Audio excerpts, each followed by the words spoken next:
मैं लवली पराठा। आज कैसे हैं आप लोग? आई होप आप सभी अच्छे होंगे, स्वस्थ होंगे, मेरी स्टोरी लाइन को एंजॉय कर रहे होंगे।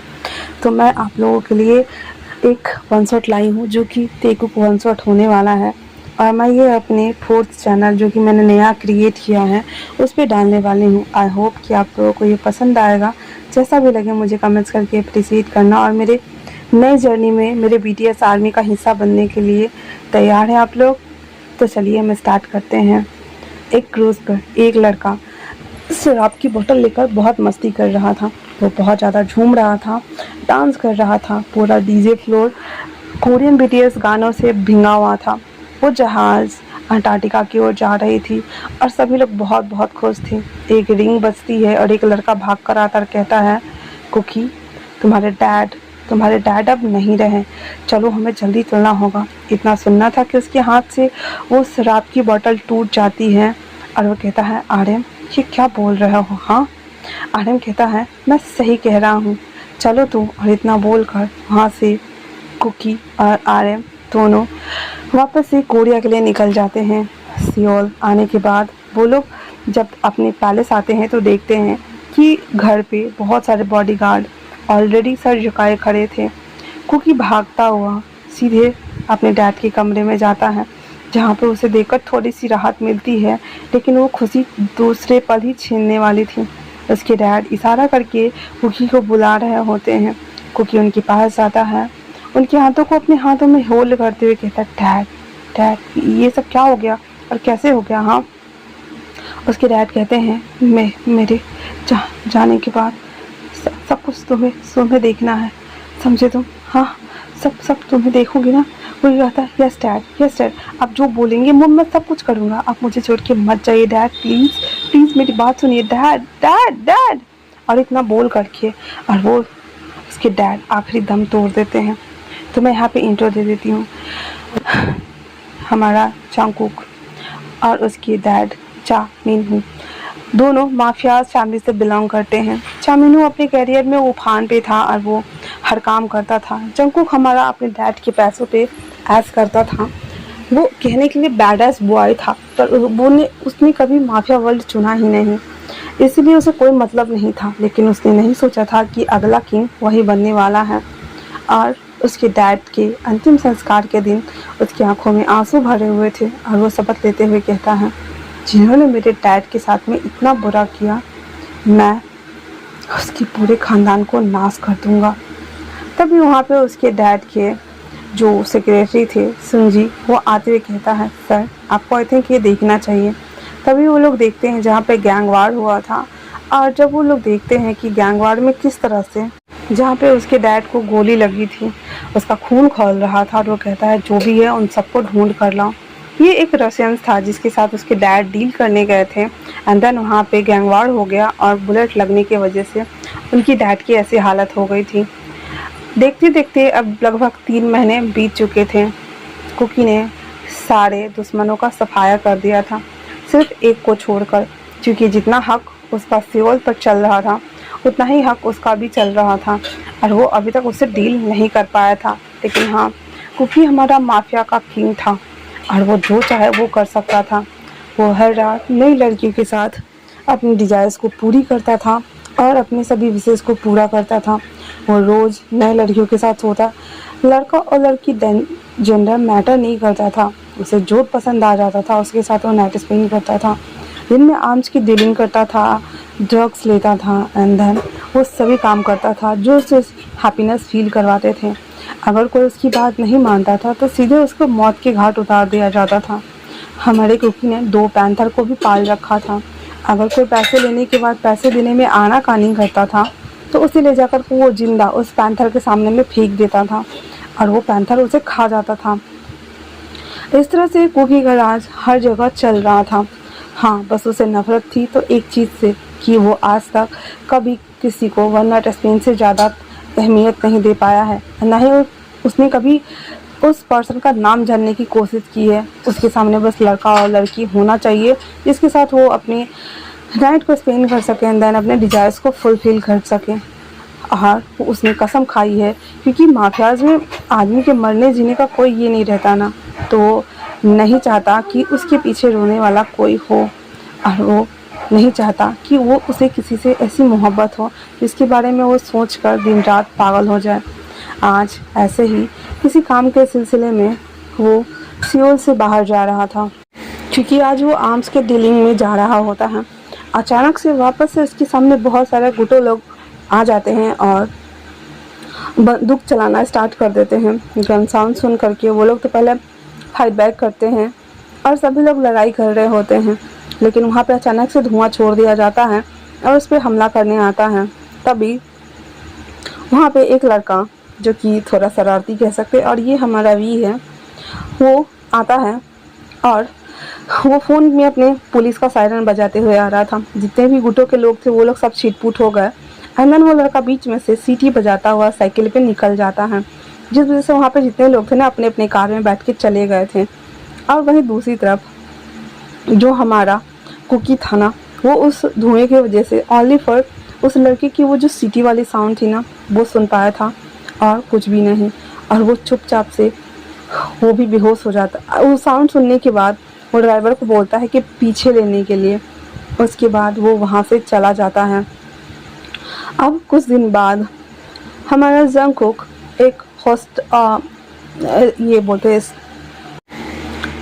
कॉलेज को विजिट करने आता है, जहाँ पे उसे डायरेक्टर से पैसे लेने थे और उसे बात करना था कि अगर वो पैसे ना दे तो इस कॉलेज में उसको 2-3% का शेयर ही दे दे।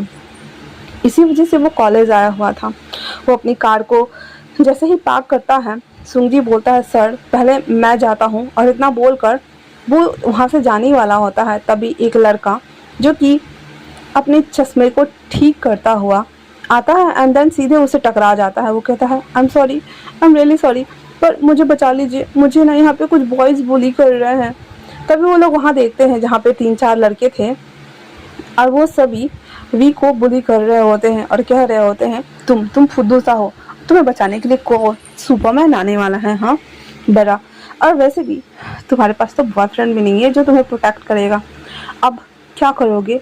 और तुम्हें लीजा चाहिए? हाँ, अपनी शक्ल देखी है आईने में, एकदम गोबर तो लगते हो गांव के गवार, और चाहिए कौन आइटम? लीजा। तभी कार में से एक वॉइस आती है। कौन है? सुंगजी। उसकी वॉइस सुन करके त्योना भी बैग की तरफ देखता है जहाँ पे वो कुकी को देखता है। उसके लिप्स पे एक छोटा सा रिंग था जो कि बहुत ज़्यादा साइन कर रही थी। उसके लंबे नोज, कर्लिस बाल, उसकी डार्कन आईज, उसका वो मिल्की वाइट स्किन, उसकी वो lips, dark suit black colour का, जिसे देखने के बाद हमारा त्योना थोड़ा डर गया था। वो कहता है आई एम सॉरी सर, मैं यहाँ जानबूझ के नहीं आया, वो लड़के मुझे बोली कर रहे हैं, इसी वजह से मैं इस तरह भाग के आ गया, मुझे नहीं पता था कि आप लोग होंगे सर। तभी हमारा सुंगजी जंगकुक के कान में कुछ कहता है और कहता है सर आई थिंक आपको अभी मौके का फ़ायदा उठाना चाहिए। इतना बोल करके और वो एक साइड जाके खड़ा हो जाता है। हमारा कुकी बाहर आता है और वो आने के साथ ही वो कहता है किसने कहा कि इसका कोई बॉयफ्रेंड नहीं है, ये मेरा बॉयफ्रेंड है। इतना सुनना ही था कि सारे लड़के के प्राण पखेरु उड़ गए थे, क्योंकि उसे पता है कि उसके सामने कौन खड़ा है। यहाँ तक कि वी को भी पता है कि उसके सामने कौन खड़ा है, और वो उसे बस देख रहा था अपनी 2 मासूम छोटे छोटे लिटिल आइज के साथ में। और वो कहता है नो, आप मजाक कर रहे हैं ना? कुकी कहता है नहीं, तुमसे किसने कहा कि मैं मजाक कर रहा हूँ? मेरा वेट करना, मैं यहाँ आऊँगा, और अगर तुम मुझे नहीं मिले ना तो मैं उठा के ले आऊँगा। इतना बोल करके और कुकी उसकी कमर पे जो हाथ डाले हुए था उसको और करीब करता है, और सामने खड़े उन सभी ग्रुप्स को देखता है जो लड़कों को बुलीज करते हैं, उसके ऊपर अंडे और प्याज फेंकते हैं, सड़े हुए जूते के सॉक्स फेंकते हैं, और वो उन बच्चों को बहुत ज़्यादा परेशान करते हैं। वो सारे ग्रुप्स वहाँ से भाग चुके थे। वी अपने गॉगल्स को ठीक करता हुआ कहता है thank you so much sir, but हम कुकी उसके नोज़ पर स्लाइड करते हुए कहता है मेरा वेट करो बेबी, मैं जस्ट आया। और इतना बोलने के साथ ही वो वहाँ से अंदर चला गया। अंदर जाने के मात्र ही वो डीन से बात करता है। उसके दिमाग में अभी डीन की बातें नहीं घूम रही थी, वो बस अभी सिर्फ और सिर्फ वी के बारे में सोच रहा था। वी किस तरह से अपने लिप्स को 2 पार्ट में डिवाइड किए और कुकी को देख रहा था, वो भी थोड़ा डरते हुए, वो सभी थिंग्स वो उसे याद आ रहे थे कि किस तरह से वो उसे डर रहा है। अब दीन जो कि मना कर रहा था, हमारा कुकी जो कि अभी भी जो बेबी के बारे में सोच रहा था, आई मीन कि वी के बारे में सोच रहा था, वो सीधे गन निकालता है, देन उसके सामने रखते हुए कहता है आप हाँ बोले या ना बोले, या तो मुझे 5% का शेयर दे दो, ट्रस्टी बना दो, नहीं तो फिर आपकी मर्जी। और इतना बोलने के साथ ही हमारा कुकी वहाँ से उठता है एंड देन बाहर आता है। वो वहीं आता है जहाँ उसका कार पार्क किया हुआ था और वो वहाँ पे वी को ढूंढता है। वी वहाँ नहीं था, इसलिए वो सुंगजी से कहता है सुंगजी मेरे घर पहुँचने से पहले वो मेरे सामने होना चाहिए। सुंगजी बोल देता है ओके सर। वो जब घर आता है तो आर्यम आते हुए कहता है बेबी ब्रो क्या हुआ है तुम्हें। कुकी 3 भाई हैं। कुकी का भाई है आर्यम, जेहोप और खुद हमारा कुकी। कुकी कहता है सोफा पे बैठते हुए भाई मुझे वो मिल गया पर कहाँ गायब हो गया मुझे पता नहीं चल रहा है। तो आर्यम कहता है कौन मिल गया तुम्हें। कुकी बोलता है हमारे राइवल्स का बेटा, मैंने उसे बोला है घर लाने के लिए। आर्यन चौंकते हुए चिल्लाते हुए कहता क्या कहा तुमने, हमारे राइवल्स का बेटा, सच में तुम्हें और कोई नहीं मिला था, मतलब तुम उसे घर ला रहे हो, तुम समझ में आ रहा है कि तुम क्या कर रहे हो, मतलब कि उसे जब घर लाओगे तो उसके पेरेंट्स तुम्हें छोड़ देंगे। कुकी कहता है ब्रो आई थिंक हमें ना इन सब पे डिस्कस करना चाहिए क्योंकि हम उन्हें डरा भी तो सकते हैं ना, वैसे भी वो लोग हमारा बहुत नुकसान करा चुके हैं।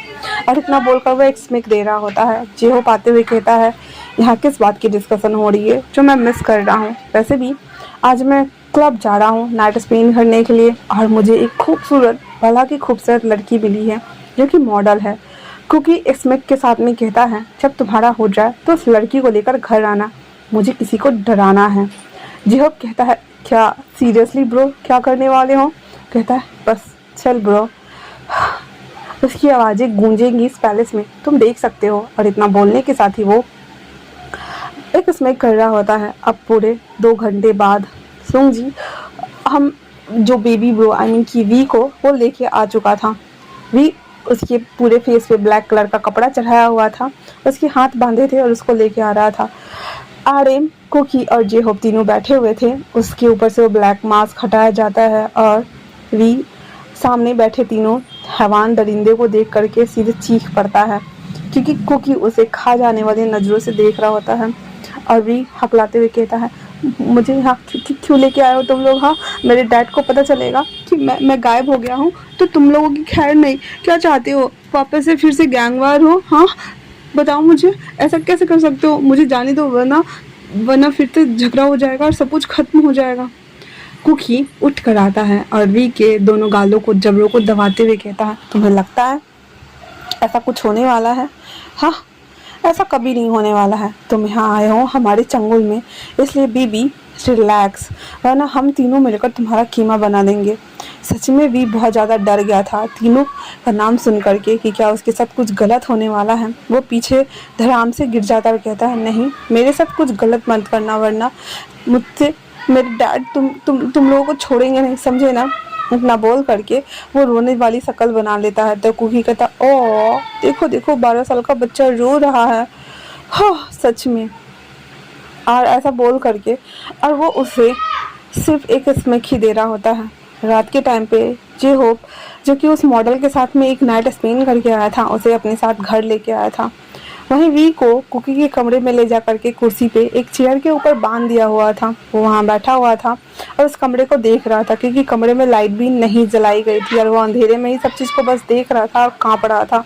मन ही मन कह रहा था यहाँ मुझे आए हुए 8 घंटे से प्लस हो गए हैं, न ही इन लोगों ने मुझे खाना दिया है, न ही पानी दिया है, न ही कोई हाल पूछने आ रहा है और न ही मुझे कोई छोड़ रहा है। ऐसे कैसे हो सकता है, मैं डैड से कांटेक्ट करूँ भी तो कैसे करूँ, मेरा सारा सामान निकाल लिया है इन लोगों ने। और वो बस ये सारी बातें को सोचे जा रहा होता है। उसके बाद कुकी उस लड़की के साथ उस कमरे में एंटर होता है, बल्ब जलाता है और उस लड़की को लेकर बेड पे आ जाता है। वो लड़की जैसे ही अपने सामने बैठे हुए वी को देखती है तो वो चिल्ला पड़ती है। तो कुकी कहता है चिल्लाना मना है यहाँ पे, वरना मुझसे बुरा कोई नहीं होगा, समझी तुम। तो वो लड़की कहती है कि यहाँ पे ऑलरेडी एक है और हम वो सब थिंग्स कैसे करने वाले हैं। हाँ तो कुकी कहता है जैसे कि सभी लोग करते हैं, मैं बस उसे दिखाना चाहता हूँ कि कैसे करते हैं, ताकि मैं उसके साथ वो सभी चीज़ें कर सकूँ।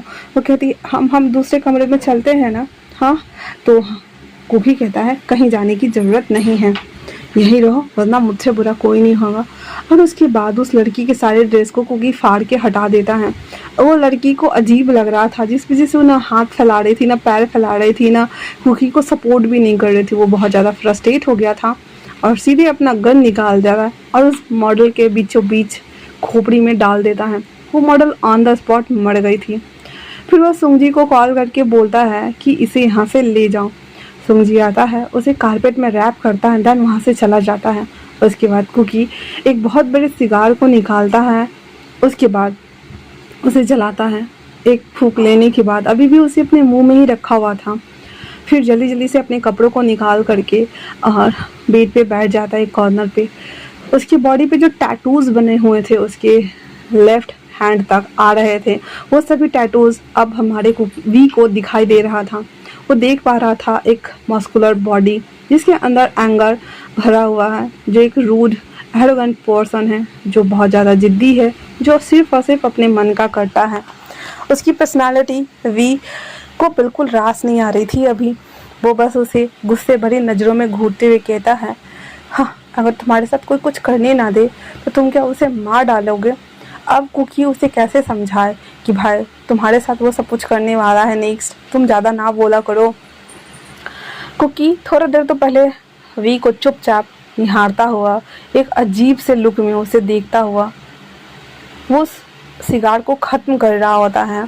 आधा सिगार जब ख़त्म हो जाता है उसके बाद एक कस लेकर आता है, वी के ऊपर पूरा धुआं उड़ेल देता है। उसके साथ ही उसके फेस को थोड़ा लेफ्ट की तरफ मोड़ता है, थोड़ा राइट की तरफ मोड़ता है, एंड देन उसके हाथ में वो सिगार चिपकाते हुए कहता है, कैसा लग रहा है। हाँ, ऐसे बेबी, अभी बेड पे तुम मेस्ड अप होने वाले हो।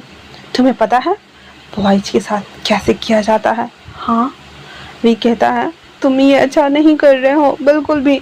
अगर मुझे कुछ हुआ तो तुम्हें डैड छोड़ेंगे नहीं। वो कहता है, ओह, मैं तो तुम्हें कुछ भी नहीं कर रहा हूँ, बस एक भेद बॉम्बर बना रहा हूँ, पूरी लाइफ के लिए एक स्लेव। इतना बोलकर उसके हाथों को खोलता है एंड देन उसे लेकर के बेड पर फेंक देता है। वी अपने गॉगल्स को ठीक कर रहा था, तभी कुकी उसके ऊपर चढ़ के आ जाता है और उसके गॉगल्स को हटाते हुए कहता है, अब इसकी कोई ज़रूरत नहीं है, इसे तो हटना ही होगा। और इतना बोलने के साथ ही उसकी बॉडी के ऊपर रगड़ करना शुरू कर देता है, जिससे वी चीखते हुए कहता है, नहीं, मेरे साथ मत करो, ये सब छोड़ो, मुझे ऐसा नहीं कर सकते, तुम कैसे कर रहे हो, यू क्यों कर रहे हो। हमारे कुकी एक थप्पड़ वी को लगा देता और कहता है, सड़ा, जस्ट सड़ा, और हाँ, चुपचाप से मैं जो कर रहा हूँ वो मुझे करने दो, वरना मुझसे बुरा कोई नहीं होगा, समझे ना। इतना बोल देने के बाद वो वापस से वी के साथ ज़बरदस्ती करना शुरू करता है और देखते देखते उसके सारे कपड़ों को रिमूव कर देता है। उसके बाद वो उसको लेटा हुआ था, बैग से उसके साथ वो इंटीमेट हो जाता है और वी बहुत ज़्यादा रो रहा था। वो बेड पे पड़ा हुआ था, उसके बैग से ब्लड भी आ रहे थे और वो बहुत ज़्यादा बुरी कंडीशन में पहुंच चुका था। कुकी को एक अजीब सा सेटिस्फेक्शन मिल रहा था, जो कि आज तक वो इतने सारे लोगों के साथ अपने बॉडी नीडनेस को और डिज़ायर्स को फुलफ़िल करने के लिए अपने नाइट स्पेन को वो बिताता था। लेकिन वी के साथ जो नाइट स्पेन किया था उसने अभी जस्ट, उसके चीखने चिल्लाने की वजह से कुकी को एक अलग सा नशा चिढ़ रहा था। वो ना चाहते हुए भी, जो कि वी बेहोश हो चुका था, कुकी उसे सही से करता है, पूरे बॉडी को वाइप अप करके उसे अपने वाला शर्ट पहना करके उसे बेड पर सही से लिटा देता है और अपने हाथों को अपने हेड से टिका करके उसे देख रहा होता है और कहता है, क्यों क्यों तुम्हें देखकर मेरा दिल फ्लटर हो रहा है, आखिरकार क्यों। और वो ऐसे ही 1-2 घंटे तक उसको निहारता रहता है। अगले दिन सुबह कुकी वापस से अपने भाई आरएम और जेहोब के साथ काम कर निकल गया था, क्योंकि उन्हें माफियाज के साथ डीलिंग्स करनी थी, वो सभी थिंग्स के बारे में। और भी यहाँ घर में अकेला रह गया था। वो सुबह में जब उठता है तो उसकी पूरी बॉडी सोर हो रही थी और दर्द हो रहा था। वो जैसे तैसे उठकर सावल देता है और बेड पे एक कॉर्नर पे एक कपड़ा रखा हुआ था जिसे लेकर वो पहन लेता है। जैसे तैसे करके वो नीचे आता है तो एक बटलर उसे आकर के कहता है, सर दिस वे, और वो वहाँ पे जाता है, उसे खाने के लिए दिया जाता है। कल के बाद फाइनली अब उसे खाने को मिला था। वो खाना देखता है तो खाना अच्छा था, लेकिन हाँ वो मुंह बना रहा होता है खाने टाइम में कि खाने में स्पाइसेस बहुत कम थे, और वो खा लेता है चुपचाप से। उसके बाद वो कहता है बाकी सब लोग कहाँ हैं? हाँ, तो वो कहते सर वो लोग काम से गए हैं, आप चाहे तो रेस्ट कर सकते हैं। तभी डोर पे नॉक होता है और एक इंसान भागता हुआ आता है और कहता है बटलर से ही, जो कि हेड बटलर था, सर हमारे राइवल्स गैंग ने हमला कर दिया है और सर लोग रास्ते में हैं। वी जब ये सुनता है तो वो बहुत ज़्यादा एक्साइटेड हो गया था कि उसके डैड फाइनली उसे लेने के लिए आ गए हैं। उसके बाद वो जैसे तैसे करके आगे बढ़ता ही है, तभी पीछे से एक बुलेट आती है जो कि उसके डैड के हैंड पे लग चुकी थी। और वी जब देखता है कि बुलेट मारने वाला कोई और नहीं बल्कि कुकी है, उसके पैर अपने ही जगह पे जम गए थे। वो बस इस व्यूज़ को एक पुतला हो करके, एक स्टैचू बन करके देख रहा होता है। कुकी आता है एंड देन उसके डैड की तरफ गन पॉइंट करता है। आर्यम और जे-होप सभी आ गए थे और सभी बॉडीगार्ड लोग सब एक दूसरे के ऊपर गन पॉइंट किए हुए थे, और कुकी एक गन को उसके डैड के ऊपर पॉइंट किए हुए था और एक गन वी की तरफ पॉइंट किए हुए था। और वो कहता है आई थिंक सो कि आप समझ गए होंगे कि मेरे घर पर आकर मेरे सामान को हाथ लगाने की जरूरत आखिरकार आपने कैसे की। हाँ, तो वी के डैड कहते हैं तुम्हें नहीं लगता कि तुम्हें मेरे बेटे को किडनैप नहीं करना चाहिए? वो मेरा बेटा है आखिरकार। कुकी कहता है आपका बेटा था, अब मेरी नज़र उस पर है और अब से वो मेरा है, वो मेरा हुआ, इसलिए सो रिलैक्स ससुर जी, आपको चिंता करने की ज़रूरत नहीं है क्योंकि अब वो पूरी लाइफ मेरे साथ इस पैलेस में रहने वाला है, एक किंग का क्यून बनकर। हाँ है ना वाइफी? और इतना बोलकर वो वी की तरफ विंग कर देता है। विंग तो अभी भी स्टैचू बना हुआ था और चुपचाप से देख रहा था। उसके डैड के हाथ से खून निकल रहे थे, वो पैनिक होते हुए कहता है डैड डैड डैड खून खून खून खून डैड खून। तो उसके डैड कहते हैं वी आप पैनिक होना बंद कीजिए, कुछ भी नहीं हुआ है, हम लोगों की इतनी छोटी मोटी चोटें लगती रहती हैं। फिर उसके डैड उसकी तरफ मुड़ते हुए कहते हैं तुम्हें मेरे दूसरे बेटे ले लो जिमिन, तुम उसके साथ शादी कर सकते हो पर मेरे इस बेटे को छोड़ दो, ये मेरा बेटा बहुत कमज़ोर दिल का है, उसे गन साउंड से हार्ट अटैक आने लगते हैं और वो डर जाता है। वो अभी भी बहुत ज़्यादा डरा हुआ है इन सभी चीज़ों को देखकर। मैंने पूरी लाइफ उसे इन सब से दूर रखा है और तुम उसके सामने में खून का तांडव कर रहे हो, क्यों? तो ये था ओह आई एम सॉरी, मैं अभी क्लियर कर देता हूँ। फिर वो बटलर अंकल को बोलता है कि वी को लेकर ऊपर जाए। वो नहीं जा रहा था और वो बस मुड़ते हुए कह रहा था डैड खून खून डैड डैड खून खून। बटलर अंकल जैसे तैसे करके वी को लेकर ऊपर आ जाते हैं और हमारा कुकी वापस से कहता है आई थिंक से आपको समझ में आ गया होगा या फिर हम अभी भी बैठ के बात करने लायक कंडीशन में हैं। उसके डैड कहते हैं आखिर तुम चाहते क्या हो? तो कुकी कहता है डिवाइडेड, आधा हिस्सा आप रख लीजिए, आधा हिस्सा हम रख लेते हैं, और आपका बेटा मेरे पास है तो जाहिर सी बात है कि आप किसी भी चीज़ में फटे में टांग नहीं डालेंगे, है ना ससुर जी? तो उसका वी के फादर कहते हैं मैं तो कर दूं पर जिमिन का क्या? जिमिन कभी नहीं मानेगा और वो तुम्हें नहीं छोड़ेगा। उसके बेबी ब्रो को तुम उठा के लाए हो, वो भी बिना उससे पूछे, क्या लगता है तुम्हें? हाँ। उसकी बात ये सुन करके कुकी को बहुत तेज गुस्सा आ रहा था और वो कहता है हाँ ठीक है मैं देख लूँगा, और इतना बोलने के साथ ही वो कहता है चलो आप अपने पलटन को लेकर जाइए यहाँ से, वरना खून की नदियाँ बह जाएंगी ससुर जी। उसके ससुर जी की वी के फादर सबको लेकर के वहाँ से चले गए। उसके बाद हमारा वी जो कि ऊपर कमरे में बैठा हुआ था, सब कुछ नीचे सॉर्ट आउट करने के बाद कुकी जब ऊपर आता है तो देखता है कि वी बुत बन के अभी भी खड़ा है, और उसे देखकर हमारा कुकी आहें भरता हुआ उसके पास आता और कहता है हे बेबी क्या तुम ठीक हो? वी एक थप्पड़ खींच के लगाता है कुकी के, जिससे उसका गाल दूसरी तरफ टर्न हो गया था और कहता है आखिर तुमने मेरे फादर को यहाँ क्यों मारा? उनके हाथ से कितना खून बह रहा था, क्या तुम्हें नहीं दिख रहा था? हाँ, तुम लोगों को कुछ समझ नहीं आता कि लोगों को क्यों मारते हो जान से, आखिर क्यों? और इतना बोलने के साथ ही वी की ना सांसें उखड़ने लगती है, जिसे देखकर कुकी एकदम पैनिक हो जाता है। वो जल्दी से बोलता है कि डॉक्टर को बुलाओ, और उसके बाद उसके बैक को रब कर रहा होता है। कुकी की सांस से वी की सांसें बहुत तेज चल रही होती है। ऊपर आरएम आ गया हुआ था और कहता है इसे सीपीआर दो। वी कहता है व्हाट? कहता है इसे सीपीआर दो। वी को सीपीआर दो। कुकी क्योंकि उसके एक नोज को पकड़ता है, बंद करता है, उसके मुंह को ओपन करके मुंह में हवा दे रहा होता है, लेकिन फिर भी वी बेहोश हो चुका था। उसे पैनिक अटैक्स आए थे, जिस वजह से डॉक्टर आ चुका था और उसका चेकअप करने के बाद कहते हैं कि इन्हें फोबिया है। मतलब ये आमने सामने ऐसी किसी भी चीज़ को देखते हैं जिस वजह से देखकर इन्हें पैनिक अटैक आने लगता है। तो आपको आई थिंक से अपने पार्टनर के प्रति सचेत रहना चाहिए, वरना किसी दिन ये अटैक की वजह से मर भी सकते हैं। कुकी बोल देता है हाँ। उसके बाद वो सभी वहाँ से चले जाते हैं। उसके बाद कुकी उसके बगल में बैठता है जहाँ पे उसने उसके हाथ को जलाया था सिगरेट से। उसके ऊपर हाथ फिराते हुए कहता है, मैंने तुम्हें जला दिया बेबी, तुम बहुत खूबसूरत लग रहे हो इन कपड़ों में, खासकर रात वाले कपड़ों में और भी ज़्यादा। आई एम सॉरी, पर मैं तुम्हें हमेशा यहाँ से कैद करके रख दूँगा और बाहर कहीं नहीं जाने दूँगा। मैं प्रॉमिस तो नहीं कर सकता कि मैं तुम्हारे भाई को और तुम्हारे फादर को हार्म नहीं करूँगा, पर हाँ, मुझे गुस्सा मत दिलाना। और इतना बोलकर उसके पास बैठा हुआ था। 3 घंटे बाद जब री को होश आता है तो अपने सामने कुकी को बैठा हुआ देखता और कहता है, आज किसको लेके आने वाले हैं आप? हाँ, आज आप फिर से किसी लड़की और लड़का के साथ में वो सभी थिंग्स करने वाले हैं, और अगर वो राजी ना हुआ तो आप उसे वापस से मार डालने वाला है ना। उसके बाद फिर से मेरे ऊपर जाती करने वाले हैं, तो लीजिए। और इतना बोल करके वो अपने सारे कपड़े को रिमूव कर देता और कहता है, आपको जो करना है कर लीजिए। अभी भी ओनली फॉर पैंट्स में था और उसने सारे कपड़े को उतार दिया हुआ था, अंडर पैंट्स में था, और कहता है आप कर लीजिए, मुझे ऐसे लोगों से नफरत है। मेरे डैड को मार डाला आपने, उन्हें हार्म किया। कुकी कहता है, बेबी मेरे टेम्पर को और भी फाड़ इग्नाइट मत करो, क्योंकि मैं नहीं चाहता कि मैं तुम्हें हार्म करूं। हम घूमने चलेंगे, ठीक है ना? इतना बोलकर उसके लिए कपड़े निकाल कर रख देता है, जो कि वो कुकी का ही था, और कहता है इससे पहन लो, तुम्हारे पास 10 मिनट है, वरना मुझसे बुरा कोई नहीं होगा। और इतना बोलकर कुकी वॉशरूम चला जाता है शावर लेने के लिए। वो जब बाहर आता है तो देखता है कि वी अभी भी बैठा हुआ था। वो आते ही कहता है, मैंने बोला इसे पहनो, मतलब पहनो, वरना मुझसे बुरा कोई नहीं होगा।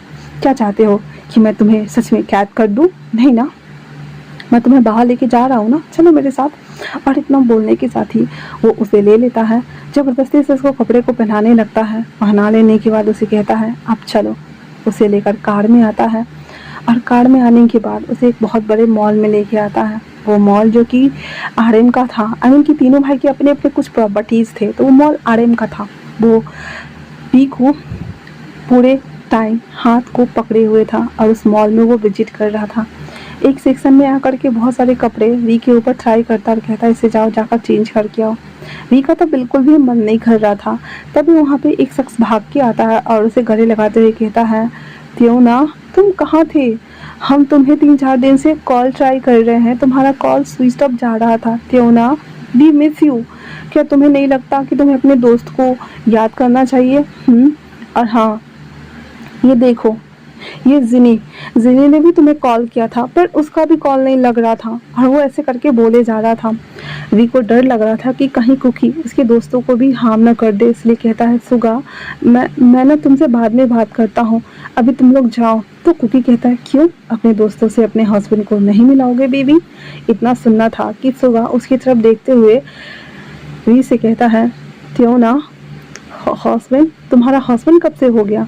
तो कुकी जेलसी के मारे, क्योंकि सुगा ने वी के हैंड को पकड़ा हुआ था, उसके कमर को पकड़कर अपनी ओर खींचता है और कहता है, इसके फादर ने मेरी शादी इससे तय कर दी है। तो पहले तो ये सबसे छुपा रहा था, पर अब मैं खुद ही बता दे रहा हूँ, क्योंकि तुम इसके दोस्त हो ना। वैसे देखो ना, ये ड्रेस नहीं ले रहा है, तो क्या तुम इसे पसंद करोगे कि आप बोलोगे कि इसे ट्राई करके आए? सुगा उन ड्रेसेस को देखता और कहता है, त्योना इस तरह के ड्रेसेस नहीं पहनता है, उसे नॉर्मल सिंपल्स और सादे कपड़े पसंद आते हैं, और ख़ासकर जिसके ऊपर वो जैकेट हो, वैसे कपड़े उसे ज़्यादा पसंद आते हैं। तो कुकी कहता, ओ लगता है मुझे अपने हस्बैंड के बारे में बहुत कुछ जानना होगा, ऐसे थैंक यू। और इतना बोलकर कहता है तो तुम भी मदद करो। सुगा कहता क्यों नहीं, क्योंकि कुकी यहाँ पे नॉर्मली बिहेव कर रहा था उन लोगों से। उसके बाद वो बहुत सारे ड्रेस सेलेक्ट करता है और फिर वो वी को लेकर अंदर जाता है। उसके साथ वो बातें भी करता है और ड्रेस चेंज भी करता है। वी कुछ भी नहीं बोल रहा था, उसे तो बस एक ही बात का डर लग रहा था कि अगर उसने कुछ भी ऐसा बोला तो कुकी इसके सर को ना ठोक डाले। इसलिए वो कहता है, सुगा तुम्हें यहाँ से जाना चाहिए, तुम्हें नहीं लगता तो तुम्हें यहाँ नहीं होना चाहिए। तो सुगा एक्साइटेड होते हुए बोलता है, क्यों ब्रो, जो कि हमारा कुकी बाहर ही था। अब वो सारी बातें सुन रहा था। तुम्हें नहीं लगता कि तुम्हारे डैड माफिया से और तुम्हारी शादी माफिया के किंग से हो रही है? मतलब सोचो तो, आधे सेल पे तुम्हारे फादर का राज और आधे सेल पे तुम्हारे हस्बैंड का राज, और तुम दोनों जगह पे राज कर सकते हो। हाँ बस तुम्हारे ब्रो, हाँ तुम्हारे ब्रो को कौन समझाए जो तुम्हें लेकर पॉजिटिव है। तो वो कहता है, मैं तो समझ गया, पर तुम्हें पता है ना मुझे इन सभी चीज़ों से सख्त नफरत है, मुझे ये सभी नहीं पसंद, और मैं यहाँ से जब से आया हूँ तब से कैद हो गया हूँ। उन सभी बच्चों का क्या होता होगा? तो सुगा कहता है, उसकी चिंता मत करो, हम और जिनी गए थे विजिट करने के लिए और कुछ सामान भी लेके गए थे, और मैंने बताया कि इसके गगा बाद में आएंगे तुमसे मिलने के लिए। तो कहता है, पता नहीं मैं कभी यहाँ से नहीं जा पाऊँगा, क्योंकि मेरे पास ना ही फ़ोन है तुम लोगों से जो मैं बात कर सकूँ, और लगता नहीं है कि मुझे वो बाहर निकलने देगा। और दूसरी बात, अभी हमारी शादी भी नहीं हुई है। सुगा तो सुगा कहता है, हाँ मैं देखते ही समझ गया था, क्योंकि तुम दोनों के हाथ में रिंग नहीं थी, पर फिर भी सच कह रहा हूँ, वो तुम्हें लेकर पॉजिटिव है। मैंने उसकी आंखों में देखा है, शायद से वो तुम्हें पसंद करने लगा है। तो वी कहता है, ऐसा नहीं हो सकता है, वो हर रात किसी न किसी को लेकर आता है और अपने डिजायर्स को फुलफिल करता है। वो मेरे लाइफ को बस डिस्ट्रॉय करना जानता है और कुछ भी नहीं। तो सुगा कहता है, क्या पता कल को वो तुम्हें पसंद करने लगे। वैसे ये कपड़े अच्छे लग रहे हैं, ये तीनों सिलेक्ट कर लो और तुम ले लो। तो भी कहता है, क्या तुम डरे हुए नहीं हो कि मेरी शादी? कहता है, हाँ मैंने एक अंडरवर्ल्ड की बेटे से दोस्ती की है। हाँ, हर जब उसका हस्बैंड खुद माफिया किंग है तो मुझे डरने की क्या ज़रूरत है? वैसे भी अगर वो तुम्हें प्रोटेक्ट करेगा तो मुझे भी तो प्रोटेक्ट करेगा ना। इसकी बातें सुनकर कुकी इम्प्रेस हो गया था सुगा से, और कहता है, और जीडी भी तुम्हें बहुत मिस कर रही थी, और हाँ मैंने सुना लिजा ने नया बॉयफ्रेंड बना लिया, किन्हान। तो क्या करना है अब? वैसे भी तुम्हारे हस्बैंड हैं, आई मीन कि तुम्हारी शादी होने वाली है, तो तुम लिसा को भूल जाओ, है ना। वी की आंखों में आंसू थे और वो सुगा को गले लगाते हुए कहता है, मेरा क्रश है वो, मैं उसे 5 साल से लाइक करता था, पर मुझे नहीं पता था कि मेरी लाइफ इस तरह से टर्न ऑन हो जाएगी और सब कुछ बर्बाद हो जाएगा। मैं क्या कर सकता हूँ? इतना बोल करके वो बस अफसोस कर रहा था। उसके बाद सुगा कहता, ओके ओके चलो चलो, हम लोग बहुत देर से चेंजिंग रूम में, वरना तुम्हारे हस्बैंड पता नहीं कौन सा तूफान ले आएंगे। इतना बोलकर वो दोनों जैसे ही बाहर आते हैं तो देखते हैं कि कुकी थोड़ी दूर पे जाके खड़ा हो चुका था, कुछ ड्रेसेस को चुन रहा है। तो वो कहता है, थैंक गॉड, हमें लगा कि शायद वो हमारी बातें न सुन ले। फिर वो आते कहता है, एक्सक्यूज मी सर, ये कपड़े हमने पसंद किए हैं, तो आप बाई कर लीजिए। तो कुकी वी को अपनी तरफ खींचते हुए कहता है, बेबी क्या तुम्हें ये पसंद आए? और वी कुछ भी नहीं जवाब देता, वो चुपचाप से बस देखता रहता है। कुकी वापस से कहता है, बेबी मैंने कुछ पूछा है? तो वी बोल देता है।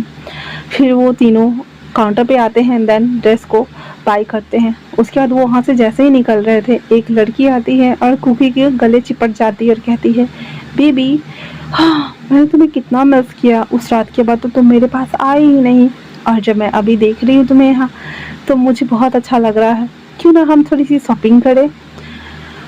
कुकी उस लड़की के हैंड को हटाते हुए कहता है, एक्सक्यूज मी, जो भी कुछ हुआ था वन नाइट के बाद मैं कभी किसी को याद नहीं रखता हूँ। आई थिंक सो तुम्हें याद होना चाहिए ये बात। और दूसरी बात, मैं अपने हस्बैंड के साथ हूँ, तो मैं अपने हस्बैंड के होते हुए किसी और के साथ शॉपिंग कैसे कर सकता हूँ? वहाँ पे 2 लड़के थे, तो उस लड़के को लगा कि शायद ये दोनों होंगे। तो कहता, हाँ तुम्हारे 2 हस्बैंड है। कोई बहुत तेज गुस्सा आ रहा था, वो गला पकड़ता उस लड़की का और कहता है, मैं तुम्हें यहाँ से नीचे फेंक दूँ इससे पहले कि यहाँ से दफा हो जाओ, समझी ना। उसका गुस्सा देख करके तो सुगा और वी दोनों की हालत टाइट हो चुकी थी और वो बस देख रहा होता है। तभी सुंजी कहता है, सर हम मॉल में हैं, आप बस कीजिए। वो लड़की लड़खड़ाते हुए गिरती और कहती है, ओह बस बस करो, मैं तो बस तुम्हारे साथ फ्लर्ट करने आई थी, तुम तो मुझे जान से ही मार रहे हो। करो करो अपने दोनों हस्बैंड के साथ में शॉपिंग। उसके बाद कुकी उन दोनों को एक अच्छे से रेस्टोरेंट में लेके आता है जो कि फ्रेंचाइजी था। वहाँ पे वो खाना ऑर्डर करता है और सुगा और वी दोनों खा रहे थे। वी कुकी से तो बात नहीं कर रहा था, लेकिन हाँ सुगा से बात कर रहा था। जिस तरह से सुगा और वी दोनों क्यूट क्यूट बातें कर रहे थे, कुकी को बहुत ज़्यादा मज़ा आ रहा था। और अब जैसे ही एक और बाइट वो लेता है, क्रीम उसके लिप्स पे लगा हुआ था, जिसे देखकर कुकी की हार्ट बीट बहुत ज़्यादा बढ़ गई थी। अचानक से ही अपने सीने पे हाथ रखते हुए अपने मन में कहता है, क्यों बार बार इसे देखने के बाद ये फ्लटर क्यों कर रहा है, आई हेट दिस इमोशन। और इतना बोलकर वो दूसरी तरफ पलट जाता है, लेकिन फिर भी कुकी को रहा नहीं जा रहा था। वो एक टिश्यू उठाता है एंड देन वी की तरफ उसके हाथ बढ़ जाते हैं, उसके लिप्स की तरफ। जैसे ही बढ़ता है तो वी इशारा में कहता है व्हाट, क्योंकि बिना कुछ बोले उसके लिप्स पे लगे हुए सभी क्रीम को साफ कर देता है एंड देन बीच में उस टिश्यू पेपर को रख देता है। फिर वापस से अपने खाने पे फोकस करने लगता है। सुंगजी ये सभी चीज़ों को देख रहा था और उसे समझ में आ रहा था बिल्कुल कि बॉस इसे लेकर थोड़े से प्रोटेक्टिव हो रहे थे, जिस वजह से सुंगजी के फेस पे स्माइल था। सुंगजी सुगा को देखता है जो कि एक बेबी की तरह हरकत कर रहा था और बस उसको नोटिस किए ही जा रहा था, जो कि हमारा कुकी भी नोटिस करता है कि सुंगजी सुगा को देख रहा है। उसके बाद जब सब खाना हो जाता है तो कुकी और वी पीछे बैठे थे और सुगा आगे पैसेंजर वाले सीट पे बैठा हुआ था। सुंगजी उसे भी देख रहा था। तभी कुकी कहता है, क्या हम अच्छे से घर आज पहुंच जाएंगे ना सुंगजी? सुंगजी कहता है, हाँ हाँ हाँ हम पहुंच जाएंगे। उसके बाद वो लोग सबसे पहले सुगा को उतार देते हैं, जहाँ पे सुगा वी को गले लगाते हुए कहता है, वी आई मिस यू और हम आई होप कि जल्दी मिले। तो कुकी कहता है, हाँ क्यों नहीं, इसके बर्थडे पे हम जरूर मिलेंगे, है ना वी? और वो भी उतरकर सुगा से बातें करता है, अंदर उसको अलविदा कर देता है। उसके बाद वो घर आता है। इतने सारे कैरी बैग को देख करके जेहोप कहता है, ओहो बेबी कहाँ से आ रहे हो? हाँ। तो कुकी कहता है, मैं इसे शॉपिंग पे ले गया था, वैसे मैं सोच रहा हूँ कि क्यों ना मैं शादी कर लूँ। उसकी बात सुनकर आरएम जो कि ड्रिंक करता हुआ आ रहा था, वो सीधे फक कर देता और कहता, क्या कहा तुमने? तुम और शादी? हाँ सीरियसली, मतलब ब्रो मुझे नहीं लगता कि तुम्हें डॉक्टर को दिखाना चाहिए, मतलब तुम और शादी किससे करने वाले हो? कुकी कहता है, वी अंदर जाओ। वी सारे कैरी बैग को लेकर अंदर चला जाता है। उसके बाद 2-3 आकर सोफे पे बैठे हुए थे। कुकी कहता है, मुझे वी से शादी करनी है ब्रो। तो आरएम कहता है, आर यू किडिंग? मतलब हम राइवल्स को घर में रखे हुए ये कम है, उसे तुम पूरी लाइफ रखने वाले हो? मतलब उसके फादर को तो हमने जैसे तैसे निपटा दिया, उसका भाई तुम्हें पता है ना जिमिन, वो कितना ज़्यादा खतरनाक है, सो वो तुम्हें नहीं छोड़ेगा। और वैसे भी तुम्हें नहीं लगता कि एक बॉय से शादी करके क्या ही करोगे तुम? कुकी कहता है अपने सीने पे हाथ रखते हुए, बिग ब्रो मेरे ना दिल फ्लटर हो रहे हैं। जब भी मैं उसे देखता हूँ ना एक अजीब सा सेंसेशन होने लगता है, जिसे मैं कंट्रोल ही नहीं कर पा रहा हूँ। और अब लग रहा है कि उसके बिना मैं सांसें भी नहीं ले सकता, मेरी सांसें भी भारी हो रही है, मैं क्या करूँ? इतना बोलना हुआ ही था कि वो लोग कहते, ओह ठीक है फिर तो हम उसे बात करके देखो, हम तो तुम्हारे बाराती बन जाएंगे और क्या। तो कहता ठीक है। तभी वो लोग शादी की प्रिपरेशन शुरू कर देते हैं, एक वेन्यू को बुक करते हैं एंड देन वी मान नहीं रहा था, लेकिन उसे डराया गया था उसके फादर के लिए, इसीलिए वो भी रेडी हो गया था। एक रूम में वो तैयार हो रहा था। तभी वहाँ पे एक लड़का जो कि वेटर की ड्रेस में था वो एंटर करता है एंड देन उसके पास आते हुए कहता है, तेवना तुम्हें शादी करने की ज़रूरत नहीं है, चलो यहाँ से हम चलते हैं। तेवना उस वेटर को देखते हुए सबसे पहले गले लगाकर कहता है, बिग ब्रो मैं तो डर गया था, मुझे लगा मुझे इन लोगों से शादी करनी पड़ेगी। मैं बहुत ज़्यादा डरा हुआ था, उन्होंने फादर को भी हार्म किया है। और वो वेटर को नहीं जिमिन था। वो कहता मैं समझ गया। उसके बाद वी को जो कपड़े प्रेस करके ले जाने वाले जो होते हैं ना, चैम्बर टाइप का जो रहता है, सारे कमरों में पहुंचाते हैं, उसके अंदर उसको बिठा देता है एंड देन खुद वो बेटर का ड्रेस पहन के आया हुआ था। तो सीधे अब शादी की भीड़ भाड़ इतनी थी कि किसी ने ध्यान नहीं दिया, वो वहाँ से उसे लेकर निकल जाता है, कार में डालता है एंड देन कपड़े को ऊपर वाले को फेंकता हुआ और वहाँ से निकल जाता है। घर ला करके सबसे पहले तो वी अपने मोम डैड के गले लगकर खूब रोता है। फिर वो जिमिन को गले लगकर रोते हुए कहता है, बिग ब्रो मुझे लगा नहीं था कि मैं वापस आऊँगा, वो मुझे। उसकी मॉम उसे देखते हुए कहती है, चाउनबुल कि बेबी तुम्हें उसने हर्ट तो नहीं किया ना, तुम्हें कहीं हार्म तो नहीं किया? अब वी के पूरे बॉडी पे तो कोई निशान थे नहीं खासकर, और अभी 2 दिन तक कुकी ने उसके साथ कुछ भी नहीं किया था और उसके हाथों पे जो सिगरेट का निशान था वो जले हुए का वो थोड़े-थोड़े करके मिट गए थे, थोड़ा ही था। उसकी मॉम उस निशान को देखते हुए कहती है, "ये क्या किया उसने तुम्हारे साथ? तुम्हें तुम्हें जलाया था?" कुकी बोल देता है कि हाँ, सॉरी वी बोल देता है कि हाँ, सिगरेट से जलाया था मॉम, लेकिन मैं ठीक हूँ। और इतना बोलने के साथ ही वो अपने मॉम डैड को गले लग के रोने लगता है। जिमिन कहता है, ब्रो यहाँ आओ, बैठो। बेबी ब्रो ऐसे नहीं करते हैं, और हाँ, आज के बाद तुम कहीं नहीं जाओगे क्योंकि हमारे तुम्हें सेफ्टी की बहुत ज़्यादा ज़रूरत है। लेकिन तभी बाहर गन फायरिंग की साउंड सुनाई देती है। अब फ्लैशबैक देखते हैं। कुकी बहुत ज़्यादा एक्साइटेड था और वो वी के आने का वेट कर रहा था। जो 2 ब्यूटिशियंस उसे ड्रेसर्स तैयार कर रहे थे उसमें से एक भागकर जाती है और कहती है, सर आपका दूल्हा गायब है। इतना सुनना हुआ ही था कि वो दांत पीसता हुआ कहता है, बिग ब्रो मुझे उसे लेने जाना है। वो तीनों बड़े बड़े बंदूक लेकर के अपने सभी पलटन को लेकर के और जिमिन के हाउस आ गए थे। जिमिन भी बाहर आ जाता है और गन पॉइंट किए हुए था। RM, जे होप और हमारा कुकी तीनों जिमिन के ऊपर गन पॉइंट किए हुए था। और कुकी कहता है, आज के दिन मैं खून खराबा नहीं चाहता हूँ। चुपचाप से मेरे होने वाले दूल्हे को मुझे लौटा दो, वरना मैं यहाँ पे खून की नदियाँ बहा दूंगा। जिमिन कहता है, मेरे होते हुए मैं अपने भाई को तो तुम्हें बिल्कुल भी नहीं देने दूंगा। पता नहीं तुम उसके साथ क्या ही करोगे। हाँ, कुकी कहता है, मैंने अभी तक उसके साथ कुछ भी ऐसा वैसा नहीं किया है। अगर करना होता तो मैं कर चुका होता, ना कि मैं उससे शादी करता। क्या तुम पागल हो? हाँ। फिर वो गन को नीचे कर देता है, उसके फादर के पास आता है और सभी लोग बड़े गौर से देख रहे थे। RM को भी यकीन नहीं हो रहा था। उसके घुटने पे बैठ जाता है और कहता है, आपको पता है मैं कभी भी एक माफिया किंग नहीं बनना चाहता था। मुझे लगा डैड के बाद सत्ता या तो RM ब्रो अपनाएंगे या फिर जे हो ब्रो ले लेंगे, लेकिन डैड ने मुझे चुना। क्यों चुना मुझे भी नहीं पता। शायद से मेरे अंदर किसी भी चीज़ को लेकर फीलिंग या इमोशंस नहीं थे इस वजह से, या फिर मैं बहुत ज़्यादा एरोगेंट था, हो सकता है इसी वजह से।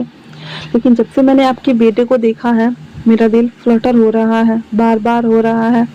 अब उससे मुझे 1 मिनट भी दूर रहने का मन नहीं कर रहा है। मैं उसे छोड़कर कहीं नहीं जा सकता, कहीं भी नहीं। अगर आप चाहे तो मुझे आशीर्वाद दे सकते हैं और हमारे शादी में शामिल हो सकते हैं। मैं उसे अपना दूल्हा बनाना चाहता हूँ, उसे मैं अपना हस्बैंड बनाना चाहता हूँ और पूरी लाइफ उसके साथ रहना चाहता हूँ। प्लीज़ आप मान जाइए, मैं उसे अपना हस्बैंड बना करके उसे खुश रखूँगा। मैं गारंटी देता हूँ कि मैं उसे हमेशा खुश रखूँगा। उसके डैड कहते हैं, पर मैं तुम पे भरोसा क्यों करूँ? हाँ। तो वो कहता है, आप अपने बेटे से पूछ लीजिए क्या मैंने उसे ऐसा वैसा कुछ किया है या उसे टॉर्चर किया है। वी ऊपर से नीचे आ जाता है और उसकी बातों को सुन रहा होता है। उसके फादर वी की तरफ देख रहे थे, वी अपने भाई को और उसे देख रहा था। वी कहता है, डैड कुकी सही कह रहा है, इसने मुझे ज़्यादा टॉर्चर नहीं किया फर्स्ट दिन के बाद से ही, बस मुझे थोड़ा बहुत डराते थे और कुछ भी नहीं। इसने मुझे सब कुछ खरीद के दिया और टाइम टू टाइम मुझे खाने पे और घुमाने पे भी ले जाते थे। मुझे लगा नहीं था कि ये मेरे साथ ऐसा ट्रीटमेंट करेंगे, बट इन्होंने किया डैड। और इतना बोलकर वी अपना सर नीचे कर देता है। उसके डैड गन नीचे कर देते हैं और कहते हैं, क्या तुम इसे पसंद करते हो? वी 5 मिनट के लिए पहले तो अपने डैड को देखता है, कुकी को देखता है और अपने ब्रो को देखता है और कहता है, हाँ हाँ शायद, पर अगर आप बोलेंगे नहीं करने को शादी और अगर बिग ब्रो को प्रॉब्लम है तो मैं नहीं करूँगा डैड। कुकी एक आह भरता हुआ ऊपर उठता है और कहता है, अगर आज तुम मेरे से शादी नहीं करोगे ना वी, तो मैं खुद को यहीं पे मार दूंगा। और अपने हेड पे वो गन टिकाए हुए था। वी उसे देखकर डर जाता है और उसके पास आते हुए कहता है, आप ऐसा नहीं कर सकते, आप खुद को क्यों मार रहे हैं? हाँ, मैं जब आपसे नफरत करता था तब तो आप मेरे पास आने की ट्राई कर रहे थे, और जब मैं आपको लाइक करने लगा हूँ तो। कोई कहता है, क्या कहा तुमने? वो कहता है, मैं आपको लाइक करने लगा हूँ कुछ दिन पहले से ही, क्योंकि आप देखने में बस रूड हो पर इतने भी बुरे नहीं हो और बेवजह किसी को नहीं मारते जब तक कि रीजन वैलिड ना हो। I am sorry.